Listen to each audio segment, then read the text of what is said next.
May paparinig lang ako sa inyo, territory open verse. Territoryo namin to, ba't kayo nandito? Sobrang dami na namin ibinigay. Territoryo namin to, ba't kayo nandito?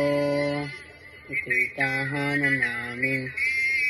Mahal kong Pilipinas, lupa akong sinilangan. Kung meron mang kurakot, huwag kayo mapanghinaan. Dahil sa mga problema ng ating kinakaharap, mga nakaupo, ang buhay lang nila ay masarap. Habang tayo sa lungsod, pilit nangangahihirapan. At ang matataas, piniling magbulag-bulagan. Hindi nila makita ang ating pagsisigap. Lahat ay gagawin para makaalis sa hirap. Kung sakali man ang lahat ay magtatapos, ang inihiling ko lang sa ng lahat ay makaraos. Tama ba na ang mali sila'y gumagawa? At ang dami patibong lahat dayon nag-isadya. Ganto na ba sa Pilipinas sa aking lupang sinilangan? Ang daming kaganapan at ang daming kaguluhan. Madaming nahihirap ang kanilang kinakasuhan. Samantalang sa mayayaman ay wala do kasalanan. Teritoryo namin to, ba't kayo nandito?